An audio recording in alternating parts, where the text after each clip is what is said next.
Assalamualaikum warahmatullahi wabarakatuh. Pada kesempatan kali ini, kami akan mempresentasikan makalah yang berjudul Analisis dan Perancangan Strategi Bisnis pada Usaha Dimsum Goreng Cihuy menggunakan metode SWOT, Porter Five Force, Value Chain, Key SVM, dan Balance Scorecard. Presentasi ini bertujuan untuk menjelaskan hasil analisis strategi bisnis yang telah kami lakukan terhadap usaha dimsum goreng Cihuy. Sebelumnya, izinkan kami perkenalkan diri terlebih dahulu. Nama saya Nabila Anastasia. Selanjutnya, perkenalkan nama saya Azra Mumtaz Sabira Madina. Selanjutnya, nama saya Hendri Setiawan Saputra. Perkenalkan, nama saya Fajar Dwi Cahyo. Nama saya Amanda Finata. Selanjutnya, pada latar belakang, industri makanan dan minuman di Indonesia terus mengalami perkembangan yang cukup pesat. Hal ini membuka peluang bagi UMKM untuk menciptakan produk yang inovatif dan mampu bersaing di pasar. Salah satunya adalah dimsum goreng Cihuy, yang menawarkan dimsum goreng dengan keju lumer dan saus spicy mayo. Namun, di tengah persaingan kuliner yang semakin ketat, usaha ini memerlukan strategi bisnis yang tepat agar dapat bertahan dan berkembang. Oleh karena itu, kami melakukan analisis menggunakan beberapa metode manajemen strategik. Next. Selanjutnya, pada Dimsum Goreng Cihuy merupakan usaha kuliner berskala UMKM yang menyasar pelajar, mahasiswa, dan masyarakat umum. Produk yang ditawarkan terdiri dari dimsum goreng original dengan harga 15.000 dan dimsum spicy mayo seharga 20.000 per porsi. Produk ini dibuat menggunakan bahan berkualitas dengan konsep digoreng saat dipesan sehingga menghasilkan tekstur yang renyah di luar dan keju yang tetap lumer di dalam. Selanjutnya akan dijelaskan oleh Azra. Selanjutnya, pada slide 5 ini ada metode analisis. Pada penelitian ini, kami menggunakan 5 metode analisis strategik untuk mengetahui kondisi bisnis dimsum goreng Cihuy serta menentukan strategi apa yang paling tepat untuk perkembangan usaha. Metode pertama itu ada metode SWOT yang digunakan untuk mengidentifikasi kekuatan, kelemahan, peluang, serta ancaman yang dimiliki usaha. Metode yang kedua itu ada Porter Five Process yang digunakan untuk menganalisis tingkat persaingan dalam industri. Selanjutnya ada Value Chain untuk melihat aktivitas utama dan aktivitas pendukung yang dapat memberikan nilai tambah pada produk. Selanjutnya ada QSPM atau Quantitative Strategic Planning Metric yang digunakan untuk menentukan strategi prioritas berdasarkan hasil analisis sebelumnya. Dan yang terakhir ada Balance Scorecard sebagai alat untuk mengukur keberhasilan strategi yang telah ditetapkan dari berbagai perspektif bisnis. Selanjutnya ada analisis SWOT. Pada slide ini kami menampilkan hasil analisis SWOT dari usaha dimsum goreng Cihuy. Dari sisi strength atau kekuatan, usaha ini memiliki produk yang unik, harga yang strategis, serta variasi menu yang menarik, serta menggunakan bahan baku yang berkualitas. Selanjutnya dari sisi weakness atau kelemahan produk, dimsum goreng paling nikmat itu dikonsumsi saat masih hangat, serta kapasitas produk masih terbatas, dan dapat perspektif sebagai konsumen bahwa makanan goreng itu kurang sehat. Pada aspek opportunities atau peluang, terdapat tren kuliner kekinian yang harus berkembang, serta peluang pemasaran digital yang semakin luas, potensi pengembangan produk frozen food, serta kesempatan untuk membuka sistem franchise. Sementara itu, dari sisi threat atau ancaman, usaha ini menghadapi banyak pesaing, kenaikan harga bahan baku, serta perubahan tren makanan yang cukup cepat. Berdasarkan dari analisis SWOT ini, dapat disimpulkan bahwa strat usaha hingga dapat membantu menentukan strategi pengembangan yang tepat untuk dimsum goreng Cihuy. Selanjutnya akan dipresentasikan oleh Hendri. Selanjutnya, saya akan menjelaskan tentang Porter Five Forces. Untuk memetakan daya tarik industri kuliner khususnya street food di sekitar lingkungan Universitas Bina Sarana Informatika, Berikut adalah analisis. Ada 5 kekuatan bersaing Porter terhadap usaha dimsum goreng Cihuy. Yang pertama itu ada ancaman pendatang baru atau threat of new entrants, yaitu tinggi. Hambatan masuk industri makanan ringan cenderung rendah karena modal yang dibutuhkan relatif kecil dan tidak memerlukan teknologi tinggi. Siapa saja dapat membuka usaha serupa, sehingga dimsum goreng Cihuy harus memperkuat diferensi produk melalui keunikan dari spicy mayo yang ditorch dan konsep goreng yang dadakan agar keju tetap lumer. Mengapa bisa dinilai tinggi? Karena masuknya rendah karena modal membuat gerai booth kuliner di daerah kampus sangat terjangkau. Resep dimsum goreng mudah dicari di internet dan tidak memerlukan izin usaha yang rumit. Yang kedua ada daya tawar-menawar pasok. Bahan baku utama seperti daging, ayam fillet premium, kulit dimsum, dan keju lumer dapat diperoleh di berbagai pemasok pasar tradisional maupun supplier khusus kuliner. Namun fluktuasi harga ayam fillet berpotensi mempengaruhi margin keuntungan, sehingga menjadi hubungan baik dengan beberapa pemasok cadangan secara krusial. Yang ketiga ada daya tawar pembeli yang memiliki nilai tinggi. Target pasar utama adalah mahasiswa dan pelajar yang sangat sensitif terhadap harga.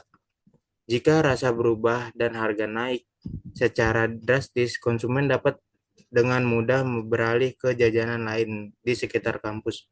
Oleh karena itu, penetapan harga 15.000 dan 20.000 harus diimbangi dengan konsistensi kualitas daging yang melimpah. Perilaku konsumen mahasiswa di sekitar Universitas Bina Sarana Informatika, mereka memiliki banyak alternatif jajanan yang murah dengan harga 5.000 sampai 10.000. Hal ini membuat porsi tawar mahasiswa sangat kuat terhadap produk dimsum Cihuy yang berharga 15.000 sampai 20.000. Yang keempat ada ancaman produk substitusi, yaitu dinilai sangat tinggi. Sebagai cemilan, dimsum goreng memiliki banyak alternatif produk pengganti di sektor street food seperti batagor, cireng, kentang goreng, dan bento snack. Konsumen memiliki variasi pilihan yang sangat luas untuk menunda lapar dan sekedar mencari cemilan praktis. Yang kelima ada tingkat rivalitas antar kompetitor. Ini di level sedang hingga tinggi. Persaingan dengan sesama penjual dimsum kukus konvensional sudah cukup menjamur. Namun kompetitor langsung yang menyajikan konsep dimsum goreng keju lumer dengan saus smoky dari spicy mayo di daerah kampus masih relatif terbatas, memberikan ruang bagi dimsum goreng Cihuy untuk mendapat pasar lokal. Next. Selanjutnya ada value chains. Analisis ini membeda aktivitas internal dimsum goreng Cihuy untuk mengidentifikasi aspek mana yang memberikan nilai tambah yang paling tinggi bagi konsumen. Yang pertama ada aktivitas utama, itu yang pertama ada logistik masuk, yang kedua ada operasi, yang ketiga ada logistik keluar, yang keempat ada pemasaran dan penjualan, serta yang kelima ada layanan dan servis. Yang kedua itu ada aktivitas pendukung support, yaitu infrastruktur perusahaan, manajemen SDM, pengembangan teknologi, serta penggandaan. Selanjutnya akan dipresentasikan oleh Fajar Dwi Cahyo. Oke, selanjutnya di slide ini ada hasil QSPM. Metode QSPM ini digunakan khusus untuk menyaring beberapa alternatif pilihan strategi yang rasional, lalu menentukan strategi mana yang paling layak dan paling siap untuk diterapkan pada usaha dimsum goreng Cihuy. Yang pertama ada ekspansi pemasaran dan diferensiasi produk yang bernilai TIS-nya 3,1. Strategi ini mendapatkan skor tertinggi. Hal ini menunjukkan bahwa fokus pada perluasan pasar dan mempertahankan keunikan produk seperti keju lumer dan saus speci mayo adalah langkah yang paling efektif dan dinilai paling menjawab tantangan pasar saat ini. Di kedua itu ada peningkatan kapasitas produksi dan bernilai TIS-nya sebesar 2,39. Pilihan ini berada di posisi kedua. Menambah output produksi dinilai penting, namun prioritasnya masih di bawah strategi pemasaran karena pasar harus dibentuk terlebih dahulu. Dan yang terakhir ada efisiensi biaya dan digitalisasi. Skor pada TIS-nya 2,10. Menjadi pilihan alternatif ketiga yang tetap bernilai positif, namun bukan fokus utama jangka pendek dibandingkan dengan melakukan diferensiasi. Berdasarkan total skor tertinggi 3,1, maka keputusan strategi utama yang diambil oleh kelompok 3 adalah memperluas pemasaran digital, menjalin kemitraan erat dengan platform ojek online atau food delivery, serta terus menjaga keunikan produk agar tetap memiliki nilai pembeda yang kuat di hadapan kompetitor. Next. Oke, jika slide sebelumnya fokus pada penentuan strategi, slide 10 menjelaskan bagaimana cara kelompok memantau dan mengukur keberhasilan eksekusi strategi tersebut. Metode balance scorecard digunakan agar penilaian kinerja usaha tidak hanya terpaku pada uang, melainkan seimbang di 4 perspektif utama.